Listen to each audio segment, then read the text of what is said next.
웃음과 사이다, 그리고 의외의 미스터리까지. 이번 3화는 말 그대로 한 회로 3편 본 기분이었는데요. 자, 본격적으로 들어가 볼게요. 전지현의 러브스토리 광선 슈퍼의 비밀. 이번 화의 시작은 뜻밖에도 로맨스로 문을 엽니다. 전직 보험왕 전지현의 과거 회상죠. 1995년 보험왕 시절 전지현은 화재 보험을 팔기 위해 광선 슈퍼의 사장 천용만을 여러 번 찾아갑니다. 하지만 용만은 짠돌이의 전형. 보험은커녕 대화조차 귀찮아하는 스타일이었죠. 그러다 어느 날 친구들 앞에서 너처럼 쪼잔해서 여친도 없지라는 놀림을 당하던 용만. 그 순간 전지현은 아주 쿨하게 외칩니다. 내가 여자친구예요. 순간의 기지로 친구들의 보험 가입까지 싹쓸이하며 영업도 성공, 연애도 성공. 결국 둘은 결혼까지 하게 됩니다. 하지만 현재의 전지현은 말합니다. 보험 설계하다가 인생 설계당했다. 짧지만 웃기고 따뜻했던 러브스토리. 광선 슈퍼에 숨겨진 연애의 진실이었습니다. 학교 폭력의 민낯 김민우를 위한 광선 벤저스의 정해. 광선주공의 평범한 중학생 김민우. 하지만 그의 일상은 매일이 지옥입니다. 일진들에게 불려가 구타를 당하고 담배 심부름을 강요당하며 심지어 몰카 누명까지 뒤집어쓰는 생활. 그는 매일 아침을 공포 속에 시작하고 매일 밤을 눈물 속에 마칩니다. 엄마는 집을 나가고 아빠는 다쳐서 누워만 계셔서 혼자 살아야 해요. 이런 민우의 존재를 처음 눈치챈 건 공미리의 딸 현지였습니다. 그녀는 학교에서 친구 민우가 당하는 장면을 보고 엄마인 공미리에게 조심스레 털어놓습니다. 엄마, 민우가 좀 이상해. 애들이 막 시켜 담배 같은 것도. 이 말을 들은 공미리는 가만히 있지 않았습니다. 곧바로 준벤저스 3인방 추경자 박소희와 함께 학폭 증거 수집을 위한 작전에 돌입합니다. 추적은 시작됩니다.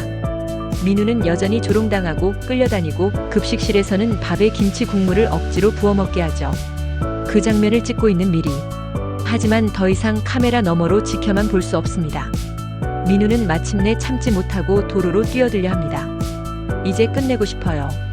그 순간 공미리는 민우를 안고 쓰러지듯 그를 끌어안습니다. 하지마 민우야. 너 지금도 충분히 잘 버텨왔어. 하지만 민우는 어른들에게 말합니다. 선생님도 경찰도 맨날 기다리라고만 해요. 근데 그 기다리는 시간이 진짜 죽고 싶을 만큼 괴로워요. 이 대사는 가볍게 들리지 않았습니다. 어른들이 제도를 운운하며 시간을 끌 때 아이들은 그 지옥을 매일 겪고 있는 거니까요. 그리고 바로 다음 날 김민우는 일진들에게 다시 불려가고 이번엔 공미리의 딸 현지까지 위험에 빠지게 됩니다. 하지만 이번엔 다릅니다. 광선 벤저스가 직접 출동합니다. 추경자의 괴력과 박소희의 기지, 그리고 공미리의 분노가 합쳐져 일진들은 순식간에 제압당합니다. 일진들이 소리칩니다. 아줌마들 뭐야? 왜 남의 일에 끼어들어? 그 순간 공미리의 한마디. 우리는 김민우 엄마야. 이 장면. 진짜 이 드라마가 보여줄 수 있는 가장 통쾌한 순간이었죠. 이어지는 학폭위. 준벤저스가 확보한 모든 증거는 가해 학생들을 학폭위까지 이끕니다. 결국 가해자들에겐 8호 조치 강제 전학 처분이 내려지고 그 기록은 대입까지 따라간다는 사실에 아이들은 그제야 자신의 잘못을 깨닫습니다. 여담이지만 이 설정은 현실에서도 의미가 있습니다. 2022년 이후 중학교 학폭 기록은 대입에 반영되며 학생부에 장기 보존된다는 제도가 시행되고 있죠. 드라마는 그걸 정확히 반영하며 학교 폭력은 가볍지 않다는 메시지를 명확히 남깁니다. 마지막 장면, 민우는 처음으로 환하게 웃습니다. 그 미소가 너무나도 소중해서 시청자들도 뭉클하게 됩니다. 이 에피소드가 대단했던 이유는 단 하나. 어른은 지켜주는 사람이어야 한다. 그 단순한 진리를 드라마는 유쾌하지만 묵직하게 전달했습니다. 김민우는 부모도 보호자도 없지만 공미리와 그녀의 친구들이 진짜 가족이 되어 주었고 그 힘으로 다시 삶을 붙잡을 수 있었죠. 현실과는 다른 드라마의 판타지. 그럴지도 모릅니다. 하지만 적어도 살롱드 홈즈는 말합니다. 진짜 누군가는 이렇게 움직이는 어른이어야 한다고요. 검은 후드와 연쇄살인.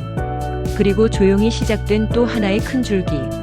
이 드라마 절대 그냥 끝나지 않아요. 공미리가 이사온 천사호. 사실 3개월 전 이곳에서 투신 자살 사건이 있었습니다. 그런데 이웃들은 그걸 모두 알고 있었음에도 일부러 숨겼죠. 공미리만 몰랐던 진실. 남편 승우는 점점 불안해지고 악몽에 시달리며 결국 잠에서 깨버립니다. 그리고 3화의 마지막, 검은 후드를 쓴 정체불명의 남성이 등장합니다. 그는 추경자의 딸 노미녀를 몰래 따라가고 그녀가 떨어뜨린 액세서리를 조용히 주워듭니다. 이어서 캐리어를 끌며 1104호 앞에 멈춰서고, 그 뒷모습은 너무나 조용했지만 이상하게 섬뜩했습니다. 카메라는 점점 줌인되며 공포 분위기를 극대화시키죠. 이 남자는 누구일까요? 이웃 중 한 명일까요? 혹시 이미 우리 곁에 있었던 연쇄살인범? 샬롱드 홈즈가 단순한 여성 코믹물로 시작했지만 이제 본격적으로 미스터리 스릴러의 기운이 느껴집니다. 3화는 세 가지 서사가 절묘하게 조화를 이룹니다. 전지현의 로맨스로 웃음을 주고, 민우의 학폭 스토리로 분노와 눈물을 자극하고, 마지막 검은 후드로 공포와 긴장감을 남깁니다. 기다리는 시간이 지옥 같아요. 그 한마디는 드라마가 세상을 향해 던지는 진짜 질문 같았습니다. 우리는 지금 움직이고 있나요? 샬롱드 홈즈 3화. 이야기의 톤은 가볍지만 메시지는 묵직하고 분명했습니다. 연쇄살인의 예고인 건지 살인자의 출몰인 건지 다음 화도 기대해 보시죠.